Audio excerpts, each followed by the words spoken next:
And we're back. That's it. Another episode, Turn 14 podcast. We just wrapped up the Japanese Grand Prix. Yes, I did. Watched it this morning. Yeah, same. Did not wake up at 3 a.m. Couldn't do it. Sorry. But Yeah, I watched that live. It was awesome. you did. Yeah. What time was it for you over there? 10 o'clock. I think finished closer to like midnight. Oh, that's solid. Oh, that's and I was at my buddy's place too, so it took a while to get back home. But nice. Tell your buddies to join the WhatsApp group that we have. yeah. No, seriously. I'm not even joking. No, for sure. The Japanese Grand Prix is always so exciting. It brings super dope liveries. I mean, pretty much all of the drivers love this track. It's a unique track because it kind of crosses over each other. The only figure 8 track too. It's a beautiful track. Yeah. It's probably one of my favorite courses in the season. Yeah, and then the fans go all out. Oh my God. I love it. Not just I love it. the teams go all out with the liveries, and we could quickly jump into how fire some of the liveries were. But the fans, their get-ups, the samurai. I saw like an Aston Martin samurai outfit some random dude had, and then it would have been nicer if it was maybe like a Mercedes one, because it seems like there's so many Aston Martin fans that are out there that are just sticking with the team somehow. Oh God. But they've had some really cool stuff. You see I don't know if you guys saw like the 3 little kids, the toddlers with the full getup of like the Ferrari, McLaren, and it was really the cool. guy with the hat with the flipping wing. I think that was super sick. Yeah. See, I've always talked They're so creative. I've always talked about Japan and how they are just like it's incredible, the culture there, how exciting and like full send they get into any type of sport or anything like that. So I think that will definitely be one in our bucket list to go to. It's an historic track. Sure. It's an historic track. It's where championships have been won and lost in the past. You know, we have the famous that last chicane before the finish line where Senna and Prost crash into each other. Well, that was a big whole thing years ago where Prost went into they were tied for championship, and actually back in the day, Japan used to be the last race too. So it was really cool to see that. And then there was, Senna getting back at him with going into turn 1, which they both kind of crashed into, this kind of goes into this whole controversy between deliberately crashing into people, but we can get into that a little later. Well, but I'm sure Max has something to say about that. That's for sure. I wonder where he learned it from, right? Yeah. So, but let's jump into it. The race, congratulations for another one. Kimi Antonelli. Kid's savage, man. He is a savage. Absolutely. I love it's amazing. He maximizes every opportunity. And for anybody that I remember, was it last year, Ben, you were like, if anybody says that he is not ready for Formula 1. Yeah. Dude. Oh, run that clip back. Yeah, for let's real. run it back. So we might have to repost that. Yeah, seriously. Because this kid is phenomenal. I fucking love him, and I'm happy I picked him for one of my drivers for the fantasy that we have. By the way, if you guys want to join the fantasy, we'll put a link in the bio or something. I don't know. We have it in our WhatsApp group chat with a lot of the New York City community here.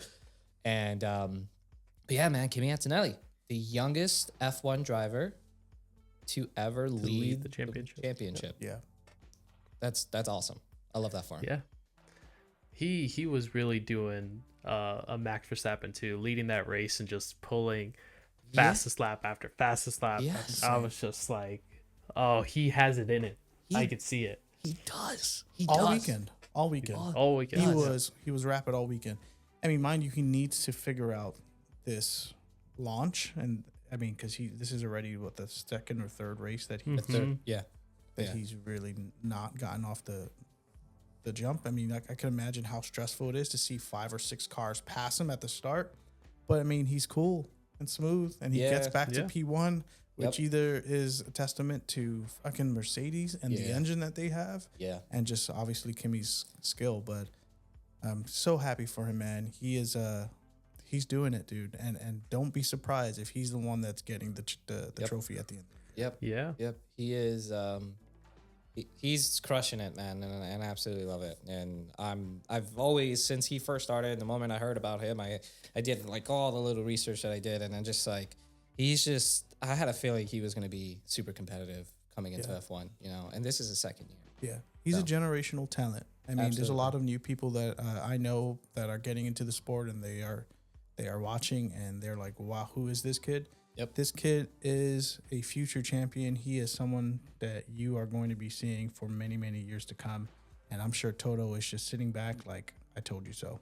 Yeah, he reminds me of so much of Senna in so many ways. Just the way he looks, just the way he is. I don't know. He just does. I if you look at him and Senna, and they just kind of very similar in many ways. And I don't know. I'm the fact that he was leading by 13 seconds is just a testament to just how much pace he has. Yeah.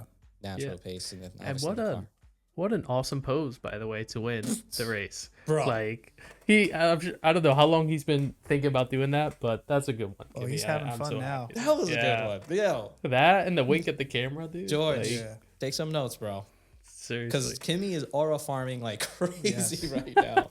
That is sick. I remember. Listen, man. Like, I think one of the other cooler ones that happened a couple years ago was Lewis. He used to do a baseball swing. Oh, really? Yeah. That's cool. They need to bring that back more, man. Make it fun and exciting. Hell yeah. George maybe has started the trend.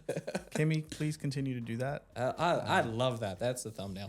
Yeah. Well, speaking of George, I mean, he had a rough weekend. He was a little rough around the edges all weekend through quali and all of that stuff. And then the race was exciting, a lot of overtaking, and thankfully, one of the things that I mentioned on our last episode was we love the fighting. A lot of it's been happening at the start of the race, and we would love to see this go all the way through towards the end, and we saw that this time. I mean, up until the last lap, there were some overtakes, so I'm happy to see that. But George was really, really struggling, and still was able to make it up there to P4, but I think he could have had a podium chance.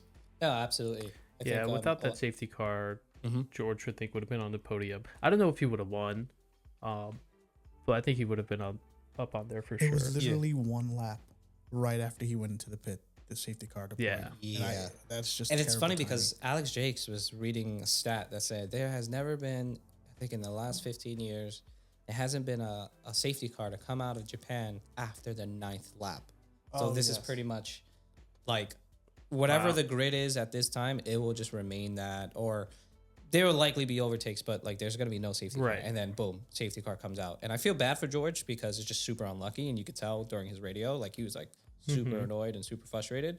But I think just the whole weekend he was having issues with the rears. The rear end was just kind of like a little too like the suspension. I think they changed it. Yeah. And I think, I don't know. It's like Kimi's side, they tend to find the sweet spot. Maybe just something with George's car. But I think, listen, this is 2 races in a row where he was struggling with the car. However, he still managed to keep it up there. And I give him a lot of props because he is Mr. Consistent for a reason. And he's up there always, and it just sucks because it's just super unlucky for him. Yeah. And that's unfortunate. I think he said it himself that he felt a little handcuffed with the setup of the car just from qualifying through. So definitely wasn't his weekend. Nope. But even then, to pull off, what, he come in 4th? Yeah. Think? So 4th, right I think behind. You can't complain. Yes, exactly. And I think this is just maybe an eye opener for Mercedes that they might not be as set as they thought. I mean, when those cars are out in the front in the open air, they're 13 seconds ahead, right? But that's. But he also had one a of the poor good start. things. He also had a poor start. They both need to get those starts. So, like, imagine if they can get their starts right, and now they're back in the lead. Maybe it can be a fight between George and Kimi, which would be super exciting to watch. Yes, I think that's coming for sure. I think so too, and I think I do think that's coming, and I think you're right, Ben. If they could master the starts, they're going to be ahead for sure, and it's just a matter of the rest of the grid catching up because the thing about the Mercedes is that it's weird because it's like the opposite of Ferrari. Where it's like we know we're fast on the corners with Ferrari, but slow on the straights. Mercedes is slow on the corners, really fast on the straights. Yeah. They're really fast during qualifying, and then shitty off the line. Yeah. And then Ferrari's not as fast during qualifying, but phenomenal off the line. They are just rockets. Yeah, Rockets makes it off the line, interesting. and Makes that it has to so- do with the smaller turbo that they have versus Yeah. the bigger ones that Mercedes has. But so it's like really interesting to see that dynamic. But it's like Mercedes, and I know that Kimi and George know this, that they may not get off the line, but they have the pace to catch up and make up the places back. But I'm sure Toto would rather them just fucking get it off the line and not have to worry about having to fight. And while Ferrari is just, we may not get up there podium for qualifying, but we know off the line we could make up some places. So, and it's like Ferrari, in a way, it's like they feel good about that. It's like, okay, cool. They have that confidence For sure. that the car is And like, even almost done. Fred has mentioned it too. They're already working on these engine upgrades to try to catch up to Mercedes. Yeah. Fred said that Miami's going to be a whole different I love that. Yeah. competition. We'll get into the whole engine and chassis thing because like, I really think I really think that I'm still 50-50 with these cars and as a whole. Yeah, I'm I have a lot 100% to talk about. I'm 100% sold on the aero and chassis of the cars because Right. they're Yeah. nimble. You see them like catching them like they're like super like fun to drive from what the drivers say. Yep. We'll get into it, but it's just the engine deployment and how the No, I Yeah. mean, stuff works. So I think if you guys, I'd say let's get into it because I think this is the big topic of conversation, especially when it comes to Ollie Bearman's crash, and what caused the safety car to begin with, right?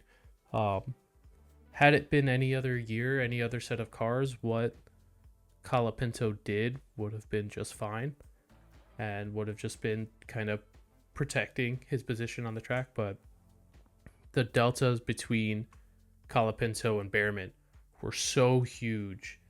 Bearman had no other choice but to go into the grass and just he just lost it. Yeah, are you saying that Colapinto just essentially lost power and throttled? I mean, he just fell so far back he had to like maneuver out the way. Is that what we're saying? So Colapinto, I think, he knew he was slowing down, and so he moved closer to the inside or the outside of the curve. He was like more towards the center trying to defend. I think. Right. Yeah.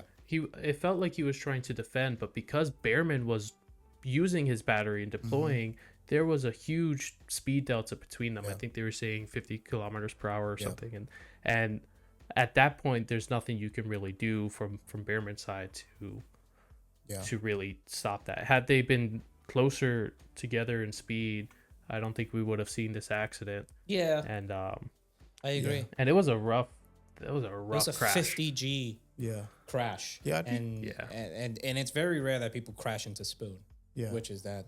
Well, that brings up the thing. So the way the overtaking mode works and stuff like that, it seems like the drivers have the ability to use that at any time and deploy this at any time. I'm curious if any other drivers were deploying at that turn, which kind of could cause unforeseen things happening. That's true. Yeah. So, I mean, was it the right call to deploy there, or I don't know. There's two parts to this because it goes back to what you're saying about it's becoming more strategic now, and then there's the whole argument between like the 50-50 with the engine and the electric engine, and it's just like my perspective. It looked like either Colapinto completely just lost that's what I saw. power. Yeah. Because like Matthew, like you said, there was a complete like drastic delta difference between them. And he either tried to defend knowing that Bearman was coming up behind him. I don't know if he was braking, like moving under braking. To me at first it looked like, what the fuck are you doing, Colapinto? Yeah. Nobody, like that is such a way. weird way to try to defend in that corner. It's like most people don't. It's really weird. It's like you either just commit to it and the person behind you will likely back up because again, people are not privy. Like they're not typically trying to overtake around spoon, but the way I think Bearman was deploying, he's not going to back out. Right. Yeah. And he just had to maneuver to avoid hitting Colapinto. And, at the end of the day, I guess it is a racing incident because the stewards didn't see. Yeah, they didn't. No, there was no investigations. I would have been like, "Yo, bro, you caused an incident at first," but after rewatching it multiple times and like hearing Alex Jakes and these guys talk about it, and obviously the stewards don't see like it was causing an incident. Yeah, it was just a very unfortunate, yeah, racing incident, and Bearman fucking went straight into the wall at 50 Gs. And I felt for him because he's been doing. He was limping. Yeah, he was limping out. I was like, yeah. thankfully, I'm happy that Bearman's doing good, and bad. he now thankfully has a couple of weeks to recover from this. Right. No broken bones, no spare or anything like what do you call it? No fractures or anything, which is great. Mm-hmm. But it just goes to show how dangerous the sport is. And just any time he's also really tall, from what I understand. So it's just we mentioned this before. We mentioned that. These new regulations are going to give the drivers the opportunity to try and overtake in places and create some more, closer racing. But what that also brings is opportunities like this where there's got to be crashes and there's got to be some tight-ass racing in places that they probably shouldn't be having racing.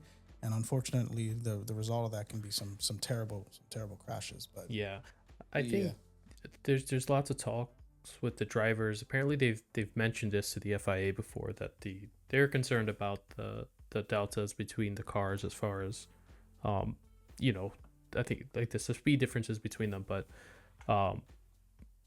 here was fine. I mean, obviously what happened with Bearman was unfortunate, but I start thinking about other tracks that are super high speed on the corners, that are blind corners too, that you can't see the car in front of you until you have nowhere else to go. And then like in Vegas, right, you're just up against the wall at that point. Yeah. And imagine Bearman going that quickly with nowhere else to go, with the grass not there. It's definitely, this has opened up my eyes a little bit to maybe some of the concerns about these regulations, and I'm curious what the FIA is going to do. I know the drivers are going to be probably very outspoken about it.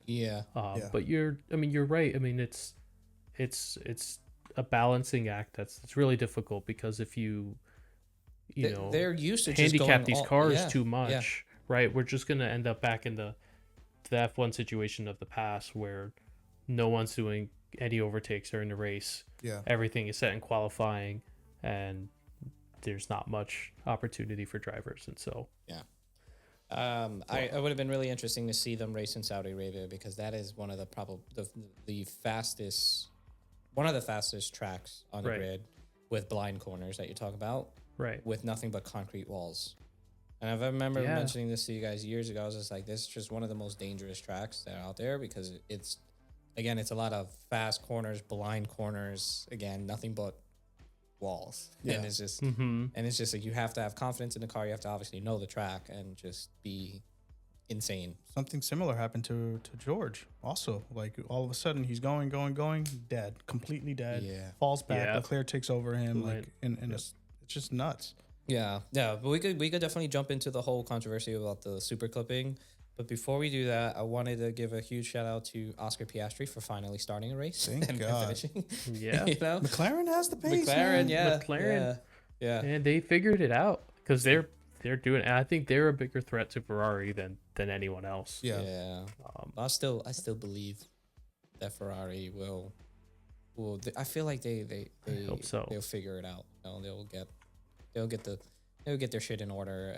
But not just Piastri starting a race. In fact, all of the cars were able to start on the grid. Which was, I think, the first time. The first time since this season. I think even Alex Jakes said it's the first time in 10 years we had that many cars on the grid. I mean, I'm happy to see things are kind of turning around. Maybe not so much for Aston Martin, but at least for McLaren, and to have Oscar up there gives me hope that maybe once these upgrades start coming in and we start getting some more data for these cars to perform better, we can start seeing some closer racing between maybe 3 teams, 4 teams. And I'm hoping Lando can come back in and fight, because he had a bad weekend.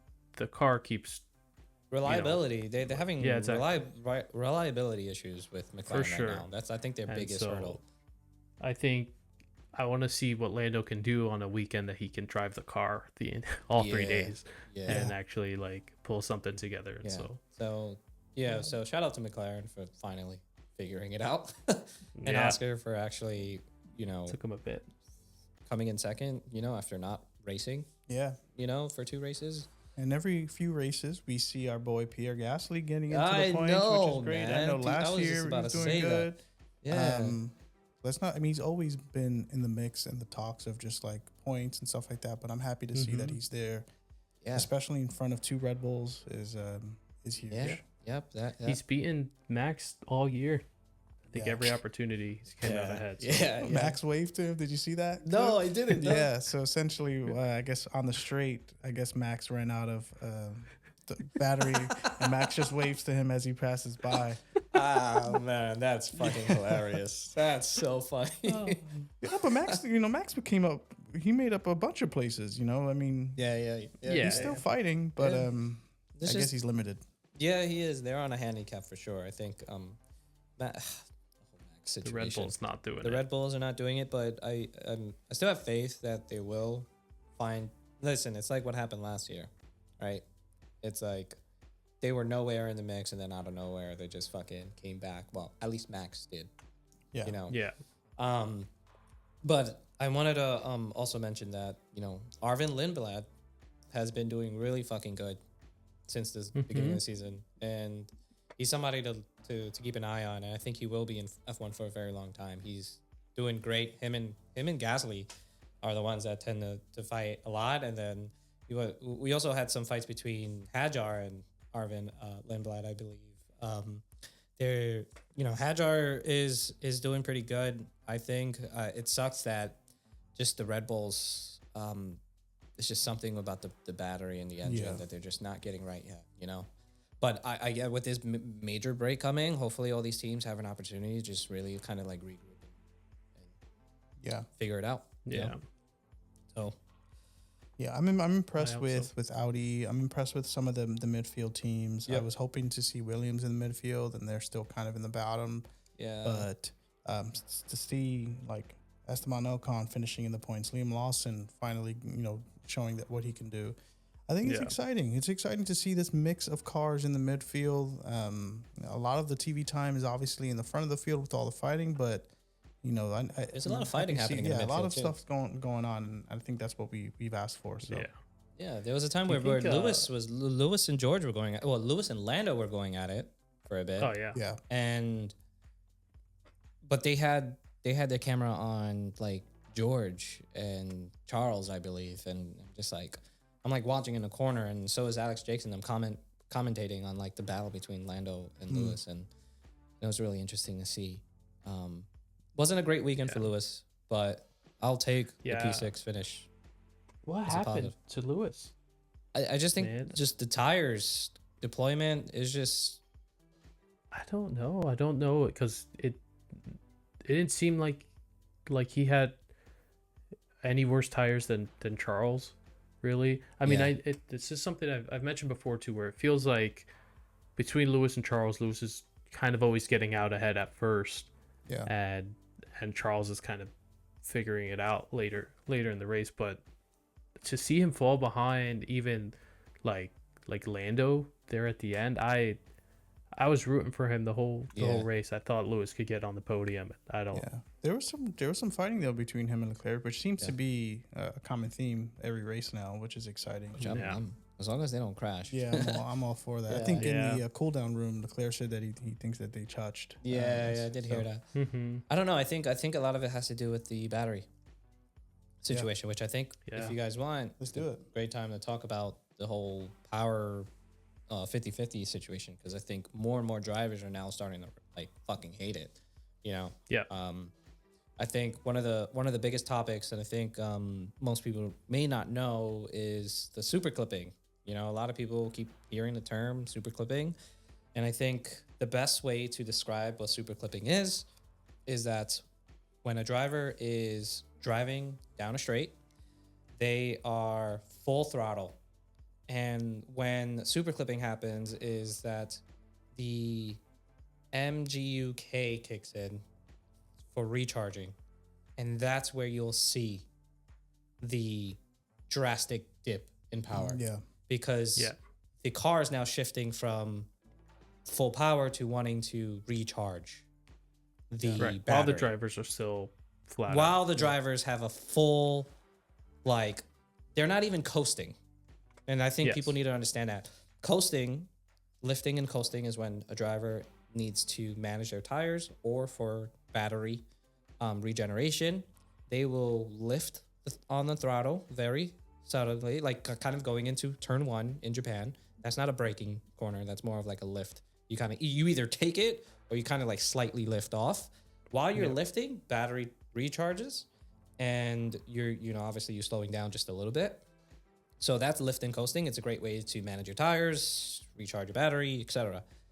But the thing about super clipping, which is a kind of a weird name for it, honestly, because when I think about super clipping, the first thing I'm thinking about is like revving an engine and you're like clipping it, like kind of thing. Right. But which essentially they are. They have full RPMs, throttle RPM, but they have no control over that. That MGUK is just kicking in, and it's now the car shifting from power to recharging battery automatically. They have no control over that. We've seen a lot of that during the Australian Grand Prix down that straight between that chicane going into the 10-9, that really fast chicane. You'll see that drastic drop. And now we see that a lot in Japan when they're going into that last chicane before the end of the track. So, and I think that is where people are getting frustrated. Max was calling it out from the very beginning. We have a bunch of other drivers that have been vocal about it. We have fans that have been vocal about it, commentators that have been vocal about it. Now we have Charles Leclerc, who said during qualifying, and I'll read it out for everyone. So I honestly cannot stand these rules in qualifying. It's a effing joke. I go faster in corners. I go on the throttle earlier, for fuck's sake, for F's sake. And then I lose everything in the straight. And what he means by that is the super clipping. Yeah. And I think, again, for everybody, just to kind of give you like a reference to like a different type of regulation that they had. Like, think about like DRS. You have DRS opens on a straight, and then just right before you even brake or you let go of the gas or anything, it just closes on you mid or almost halfway through. And then it just closes on you, and you just lose that drastic like speed. Similar to that, but different. Obviously there's a whole bunch of technical stuff to it. So, but I think that's opening up a lot of people's eyes, because now we have this whole controversy around like F1 hiding, censoring comments on posts. There's this whole thing that you mentioned, Ben, about the visual on the broadcast for Kimi's qualifying lap. Apparently his visual or his screen or onboard camera essentially cut off, and apparently it was during the time when his super clipping was happening, because which is down that straight, down the straight. So, I mean, again, it's definitely a hot topic, and everyone has a lot of different things to say.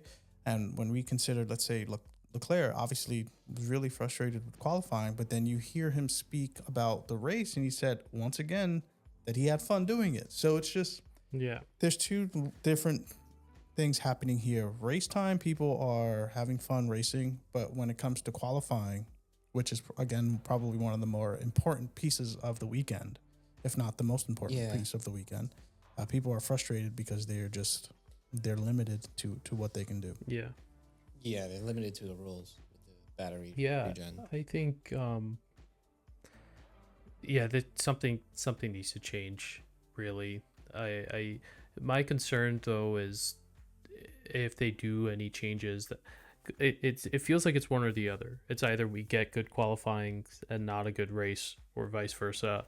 And I'd rather the races, to be honest. I mean, qualifying is unfortunate, but I hear you. But qualifying is supposed to be, the whole point of it is to showcase like full potential, for sure. Like full like balls to the wall. Like Max, for example, last year, that qualifying was absolutely insane. And I think the cars are around a second or 2 seconds slower because of that super clipping situation. So it's like they're not able to get the full max maximize the full potential of that car because of the regulations with the 50-50 split between the electrical battery and the engine. So I hear you. It's like, would you rather great racing for the full 2 hours? Would you rather qualifying? Honestly, I would rather both be absolutely insane. Yeah. But I don't know. I'm like still on the fence about these cars. I love seeing the battles in the very beginning, and I love that we had 3 different teams win. Well, like on the podium, I mean, and it's just I don't know. More and more people are starting to realize the little things that they're doing with the broadcast. Like, by the way, that was complete BS because you could go back and rewatch Kimi's broadcast individually on their own. It just so happened that come on. You know, they're getting a lot of shit about it, and it's just finding the happy medium. I think they're trying. So it's very odd that they are essentially gatekeeping this super clipping to people. Like, just let everyone, like, I feel like they are being silent with what this is, at least for the average viewer. Like, they're going to hear this and they're not really going to know what the hell's going on. So I encourage FIA and Formula One to be a little bit more transparent. Absolutely. In terms of showing people what this is. One of the examples I mentioned was there should be more of a visual and seeing. They do it every once in a while. They'll show when they're deploying. They'll show when they're harvesting, and you can see them full send on the gas, and you can see the energy go up. Like, visually, you can start to understand what this is, but they don't show it all the time. So I recommend maybe Apple or someone give us a visual of the drivers like on board, so we can see what this is and kind of connect the dots between them driving, what super clipping is, and things like that. Because I think to add to that, I think for anybody that's new, that's watching, that's getting into the sport, when you're watching a driver, especially down the straights, and you want to know when this super clipping like kicks in, like when it's actually happening, and there's a lot going on. I know there's like a lot of like data on the screen. Just use your ears. Yeah. Just listen. You will hear the engine just start going. It is a very high, and then it will just start flying back a little bit, and you could hear that, and it's very like, it's not subtle, you know, it's very noticeable, and you'll be like, oh, okay, super clipping is happening right there. And again, it's not the driver letting go of the gas. There are certain points where drivers lift and coast, but down a straight, they don't. And that's not them doing that. That's just the car super clipping.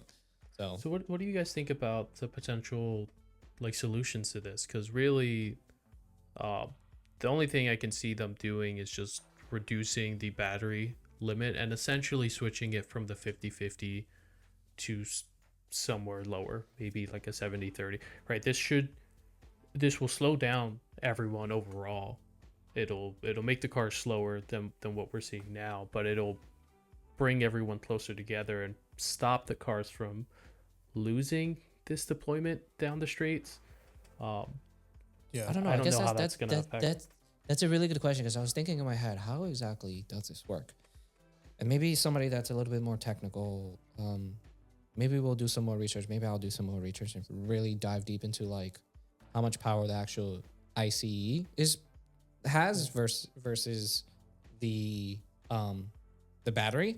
I know the battery. It's now that it's a 50-50, right? What a couple years ago, the battery will deploy like 200 more horsepower. These cars are pushing about 1,000 horsepower. So if they're saying 50-50, is it the engine 500, the battery 500? I don't really know. I feel like okay, I didn't mean to cut you off, but so this goes back to my initial statement. Like, is FIA or F Formula One gatekeeping what this is? Because this is just me going into conspiracy world, but but back when you look back, let's say Sam Collins, he would have a quick little like segment going over DRS, going over what the brakes do, going over the aero packages, and I haven't seen it yet. I mean, maybe I could be wrong, but there has not been any video of anyone going over the power unit, or going over anything like that. Interesting. So Sam Collins, Mr. Collins, if you are listening, we would love to hear it from you. We would love to see it. Seriously. Give us a quick little like 10, 15-minute video of the breakdown of what's happening. Is it that the engines do actually output more horsepower than they're required? Like the rules are like, for example, let's just say, hypothetically speaking, because this goes into your point, Matthew, this also goes into what you're saying, Ben, that if the engine actually does have the potential to put out more horsepower, right? Do the teams actually have the ability to kind of adjust how much is being done? But they're limited. They're stuck. Like they cannot. The engine could actually put out, let's say, 800 brake horsepower, and the electric engine pushes out the rest of the 1,000. What is that? 800, Right. You know, whatever's left. Right. So is it that there's like a dial, right, where the engine is like you cannot bypass this dial here. You are stuck here for the whole season. And while the rest of the electric engine will actually put out, so that creates that whole 50-50. Now with these new regulations and the talks that are going to happen, are the teams able to be like, yo, like let's put more horsepower, let's extract more horsepower from the actual engine itself and use less of the battery, so that way we're not having this situation where we're super clipping all the freaking time. This allows the teams to actually kind of adjust how much more they want from the engine versus how much they want from the battery. Because I don't know if they're V6 turbo engines, hybrid engines. So I don't know. They have to have some control. I don't think there's much more room in the actual ICE like engine. I think they're already putting out the max that they can. The only thing I understand they can do is just reduce the amount of power from the battery that they're giving. And this is another weird part of all this. They made some adjustments to qualifying in Japan that seems a little odd to me. I think they reduced the amount of recharge you can get from these cars in order to kind of slow everyone down and reduce the reliance on the battery. Good point. But I find it odd that they are even restricting the amount of recharge at all on these batteries. Like I would think it's best to just leave that up to the teams. Like if I want to like deploy all of my battery energy and at this one straight, however much I can get out of it should be however much they can get out of it. That right there is what's causing this whole super clipping problem, right? Because there's just not enough battery to last them the entire straight. But the recharging part of it feels weird because there's a limit on how much they can recharge throughout the race, and that's what's preventing drivers from having full batteries on like then qualifying during their formation laps and stuff. It's odd. Then that kind of goes back to like, I don't know if the engines are putting out their full power or not, right? I don't know. It's like, if they are, then shit. And that sucks. No, and something drastic needs to happen. Because the only solution is to slow down the entire grid by just cutting off everyone's battery power. I think what they should do is just be like, hey guys, here's the parameters of the rules. You have a 50-50. This is a max that you could go, or not even, like you could either do 50-50, you could do 70-30, you could do 80-20. Figure out how much you want to pull from the battery versus the engine, and then that's going to be what you guys stick with, either for the rest of the season or for each weekend. I don't know. Or the FIA can just be like, guys, we fucked up. Hand the guy. We fucked up. We messed up. Let's just rip this out of the car, and you guys can go back racing. It's a weird situation. There's so many positives. There's so many negatives. And we're all stuck between the rock and the hard place. We're stuck. Right? I've said it before. This is an opportunity for us to learn from. The FIA. I give them kudos for trying to innovate the sport and trying to make this sport as best as it can be. They're not batting 1,000, you know what I mean? But they're batting pretty damn good. And maybe this is just one of those hiccups, and hopefully there can be a way to just this. Look, I don't think it's the wrong direction to go. I think the battery, the reliance on the battery has made the races more interesting, and that's without a doubt. Like that's just the truth. But the problem with that is just I think the problem with that is just that this is the pinnacle of motorsport. This is like pure like I don't know, because then you have the purists that are like, we need actual raw racing, and then if it's too much reliant on the battery, are like, you have I could see it from both sides, Matthew, for sure. It's like I agree with you, but then I could also agree with Max and how he's here's the thing. super frustrated about it. What got me hooked on F1 was the fact that it's so strategic. Seeing the teams having to manage tires, seeing them rely on their teammates to help with strategy, it's to me what I feel like F1 really is. It's the should be ideally like the quickest cars in the world, but they are also just the strategy behind it is what I think hooked me. Yeah. And this is just giving us more of that. And I don't think it's right to just kind of dumb down all of that and just say like give everyone these beefy fucking cars and like the V10 engines and all this other shit, because V10 engines will be sick though. I'm just saying, they sound amazing. I mean, yeah, it would be sick. Yeah. And I having heard them too in real life, they're fucking awesome. Yeah, so like the Rumble event, that was sick.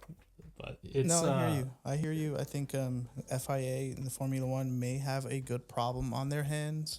It is a good problem. That's a good way to put it, honestly. It's a good problem to have. It is. But they just, you have this fan base, and again, I'm just maybe 2.5 years into it now.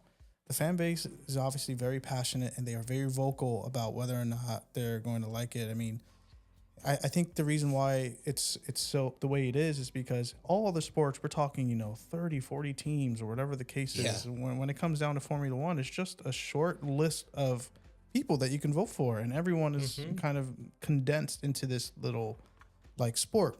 So I'm sure the opinions are incredibly strong and things like that. And it also goes along with the drivers. The drivers have a lot of pressure and a lot of frustrations. Oh yeah, which we obviously saw this weekend, especially with Max and everyone. So that was really interesting. But listen, I think this is going to be an ongoing conversation for the whole year. I don't think we're going to get a solution. What I will say is that in a way, as much as it's an unfortunate what happened with Bahrain and Saudi both being pulled and canceled, I think this is the perfect opportunity for not only the teams to kind of get up to speed about what's going on, the guys that are trailing behind, the Williams, the Aston Martins, for sure, those two more than anyone, honestly. Cadillac, it's expected. They're playing the long game. They have to play the long game. They came into this not like knowing that they're going to be in the back, but the crazy thing is they're not like completely in the back. Aston is in the back. But this opportunity that we have now between now and Miami, and there's supposed to be talks between the FIA and the stakeholders and F1 and the drivers and the teams. I'm hoping that they could come up with a solution or a happy medium, so that way, not everybody's gonna be happy, but at least there's like some compromise maybe between what's going on. But I think to the point of like the purists, it's like, again, they're so used to just pure power engine, and it's just like, and I could understand where they're coming from, especially with this whole sustainability talk, the electric engines and all that stuff. It's like, guys, let's not lose what the soul of F1, which is pure like racing and pure skill and just like the naturally aspirated engines and all that stuff. And let's figure that conversation is not just between a few people. There's all of these sponsors and all of these people who have so many levers to this whole entire sport that makes conversations like that so fucking difficult and convoluted.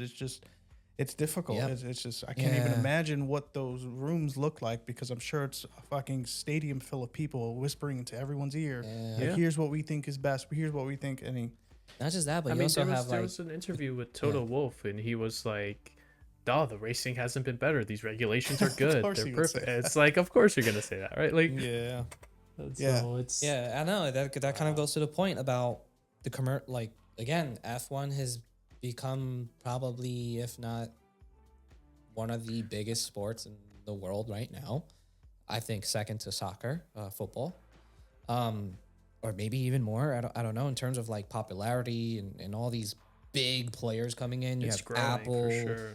Disney. So Yeah, of course these guys and F1 is like, I love the fact that all these big players like Apple and Disney are coming in. But it's like now you got these people, the corporate guys that are coming in like, hey, we will give you money, but you kind of have to be a little bit more on the sustainability side of things, because that's our whole thing in our company, and we got an image to uphold, and you either do it or you don't, and we're pulling all the money that we putting into this. And you know, Apple with the broadcasting rights and the movie and all this shit, you know. So it's like, it's great. And the F1 president is probably stressed the fuck out because he has to balance between the fans, the drivers, the true, like, the fandom, you know, the teams and all, and then they have to balance the happiness between the sponsors and the commercial side of things, which is a whole other conversation, because you got all these big investors and all that shit involved. Yeah, it's the biggest like growth of F1 viewership and like ever, and it's coming at a time where the drivers and the racing is at its most controversial, it feels like. And so it's, I don't envy them. I wouldn't want to be in this situation trying to figure this out, but I think all we can do is voice our opinions with what we like, what we don't like, and hope that the people that have been doing this shit for years can figure something out, because I think there is for sure an answer here with these cars, and a way to satisfy everyone.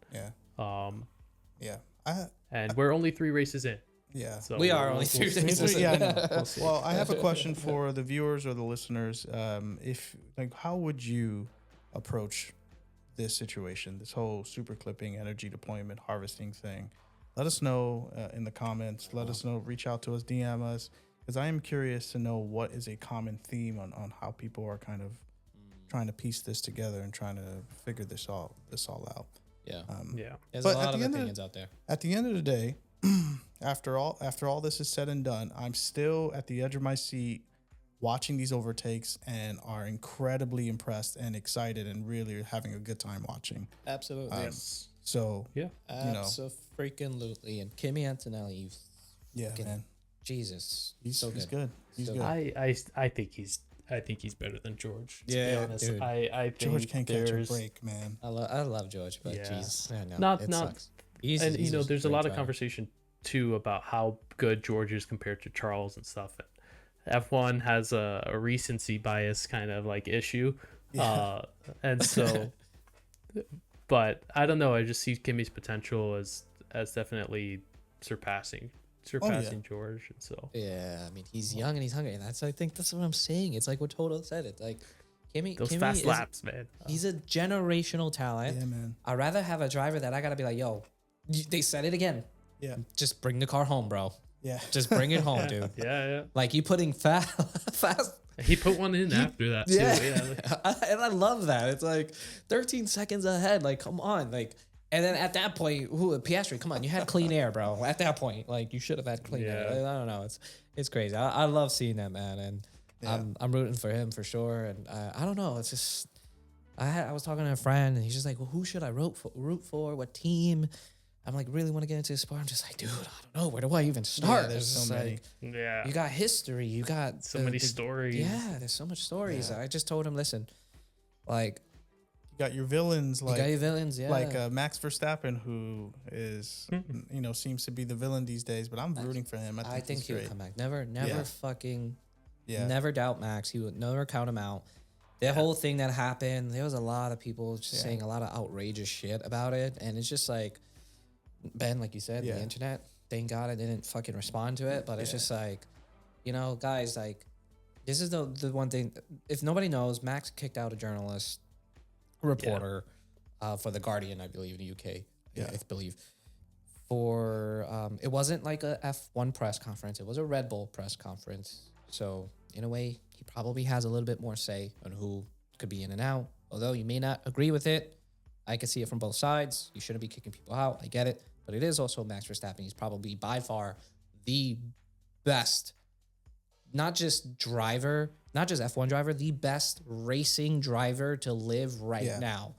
Not just Formula 1. Not just Formula 1. Not just Formula 1. I think you put him in IndyCar, you put him in NASCAR, you put him in anything, give him some time, he will figure it out probably off the bat and just fucking dominate. But what I would say is that Max has gone through this, like, the thing about Max is that, this is why I've grown to like him so much. He is authentic. He will be himself. He does not care what people think. Unapologetic, man. Unapologetic. He does not care about PR, all that stuff. He has nothing to prove with these people. And he has been getting shit after shit after shit from these reporters for years. So Max will always be on the defense when it comes to reporters because they are completely biased. They completely go after him over dumb things. And I think what caused this to happen was last year in Abu Dhabi, a reporter asked him, hey, not word for word, but essentially saying, do you regret deliberately crashing into George Russell during the Spanish Grand Prix? Kind of had like a awkward smirk. Now, whether I read that the reporter kind of like didn't mean to smirk after asking that, but Max had a great response saying, there's a lot that could happen during the season for you to focus on that one incident and blah, blah, blah. And I think that obviously, for Max, it's just like, here we go again. It's not his prouded or shining moment. It's not. Right? Yeah, so it's not. It's a low moment for Max. It's not. And now everybody... It's a cheap shot by the reporter to bring that up. 100%. This is commonplace for like all just the journalism in general, right? Like they're just trying to get clicks and like make it into something that it's not. And I do think it comes with the sport. And you have to deal with it. Exactly. Look, Max, I'm sorry, but you're a fucking 4-time world champion. You don't have anything to prove to anyone, but this is the shit that comes with it. Yep. These reporters suck. And Max is the only one that you said, Mark, that actually gives them shit back against all of this. And I think they're just balancing each other out because at the end of the day, like we don't, that kicking out that one journalist is whatever. Like Max can do whatever the fuck he wants. I think it's because it was, and the reason it's such a big deal is because it was Max that did it. If it wasn't Max that did it, nobody would give a shit. Yeah. And I think that's the thing. Yeah. It's just like Max is always, he could fucking fart in the fucking room and people will be like, yo, Max is fucking, like, they'll make the biggest thing out of it. It's just like, no matter what he does, he is under a microscope all the time. It's really frustrating. I can totally get that. He's a hothead, as we all know, but that makes him one of the greatest. He doesn't, he speaks his mind. He doesn't apologize about it. And he knows that he's great. And that's you can't act like no other driver has ever not did that. You know what I'm saying? It's like the problem I have with a lot of these people that have a lot of these opinions online that say these outrageous shit and claims is that they're viewing these drivers from their lens of how they view the world. And they're holding them to this unrealistic standard. And it's just really like, guys, like, these guys are real people. They're humans. They're athletes. There's a lot of adrenaline going through their bodies, especially after races. Now, I'm not saying that whole situation happened after a race or not, but I'm still like, okay, like I can see it from the other side too. Like, yeah, okay, Max, you shouldn't be doing that. But also, like I don't think something like that calls for throwing random names and Max and claims about him, and it's just really. It's really unfortunate, And like I told you, there's keyboard warriors out there that are going to be super confident behind a keyboard and say ridiculous shit. That's what I was saying. And for those people, I mean, like, go touch grass or something. But you wouldn't dare call Max that, like, to his face. Yeah. Like, you know what I'm saying? And it's just like you sit comfortably behind your camera to say these things. That's and it's just the internet. That is just the internet. Yeah, that's what it is. And this is my reaction to it because I'm passionate about it. And I think Max is great. Max I think we give our stupid opinions sometimes too. Yeah, Max is obviously he cares and he's passionate about the sport and he's just reacted to that. He needs to be better with his media training. I think whoever's like, Max, I need you to just shut up and just like not say anything to these people. But Max is. But that's the thing. He doesn't care about those things. Yeah, he doesn't care. He doesn't. It's just like what value is bringing to me and all the stuff. He dreads it. That's always been the case with Max. Yeah. Media day is even before winning a championship, he never really liked it. All right, I can't even imagine what media was like back in the day in the 80s when people just didn't give a shit, bro. Yeah, exactly. Like they were fighting out in the paddock. They things were crazy. We're a little too soft these days, I think. Seriously. So like we all need to chill. I'm gonna end it with this. I guarantee if that was Lewis Hamilton that kicked out a reporter, everybody would be on Lewis Hamilton's side. Everybody would be on, well, there's a reason why Lewis kicked him out. Yeah. It's probably because of X, Y, and Z. Oh, I support Lewis 100%.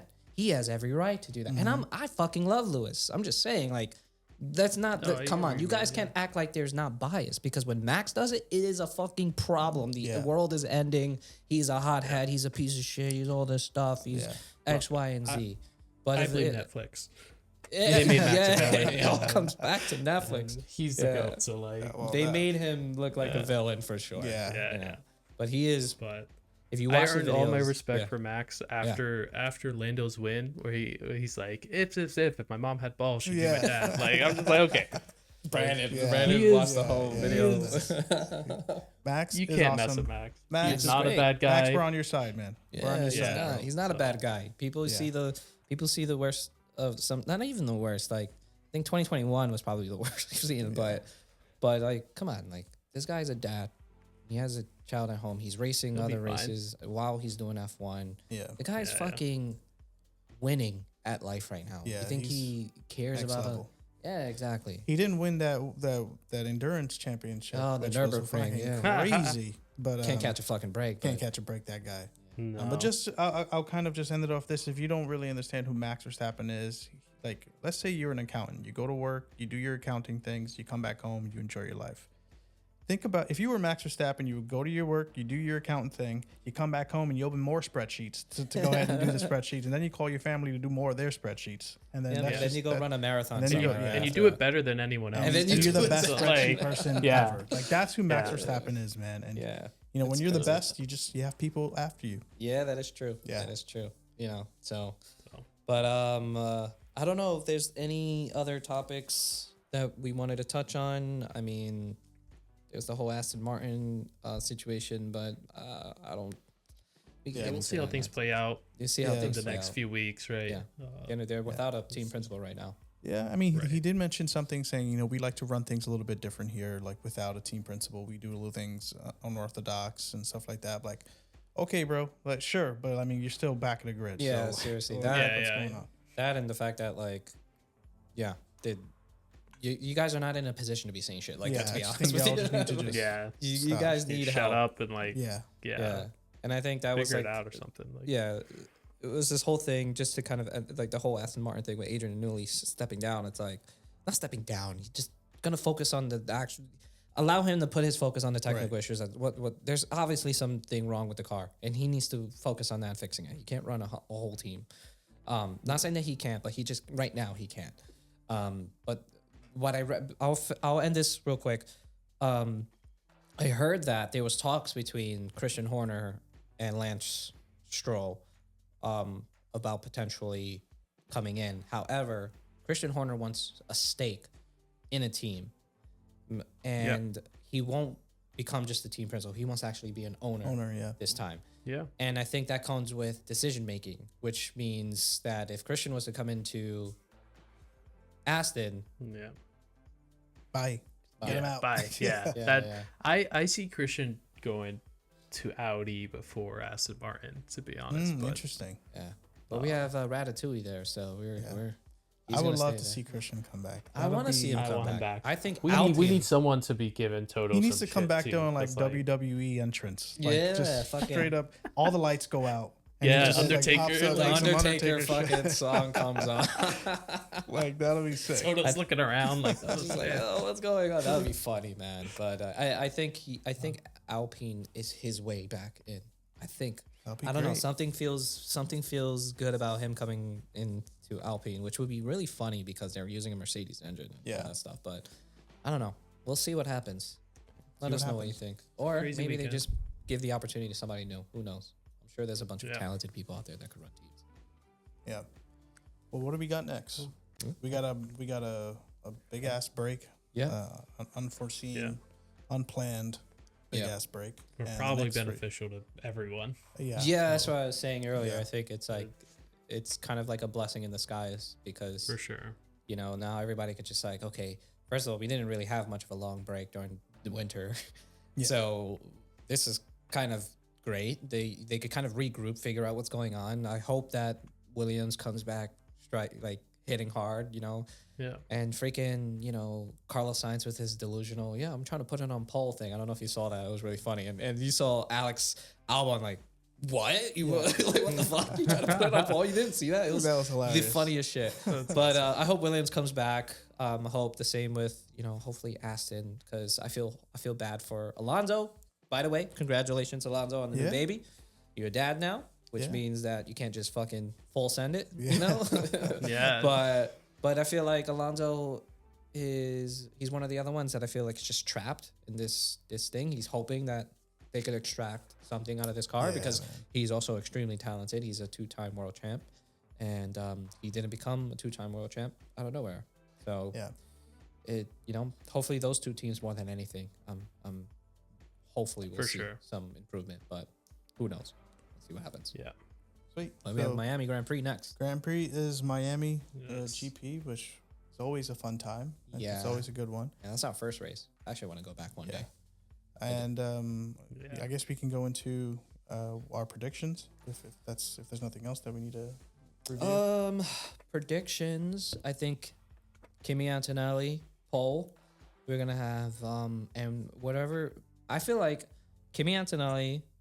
If we're looking at qualifying, it's going to be pole. We're going to have both Ferraris up there. I think so too. Leclerc and Lewis. Exactly my predictions. Yeah. Especially with Fred saying what he said. Exactly, Matthew. Right. Exactly. I feel like Miami might not be Mercedes race. I want to say the Ferraris and the McLaren up on the podium. I'm thinking Oscar. Oscar seems to have a better grasp of this car.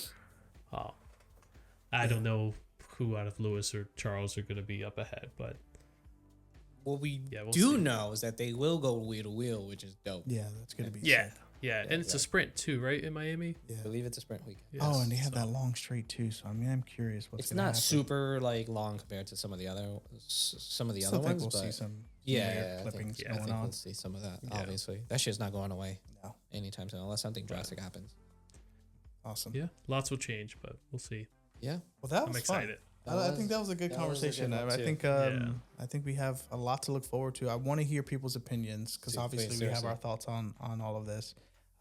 What do you think about Max? Do you think he was in the right? Do you think he's in the wrong? Do you agree with us? Do you agree with the reporter?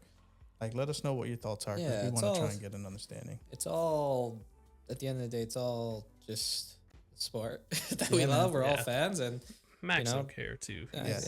We're no gatekeeping here. We absolutely welcome all opinions, whether you're new or a veteran. Ask away, ask questions. We welcome everyone.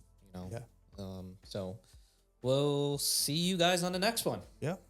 Comment, subscribe. Ring that notification bell. Hit that bell. Yeah. 100% of you guys that watch this are not subscribed. Yeah. Come on. You know when they say that shit, they're like, we show a little chart on the bottom. I don't think we have enough to. That's why I say 100% of you guys. That's funny. All right, guys. All right, peace. Peace, everybody. Bye.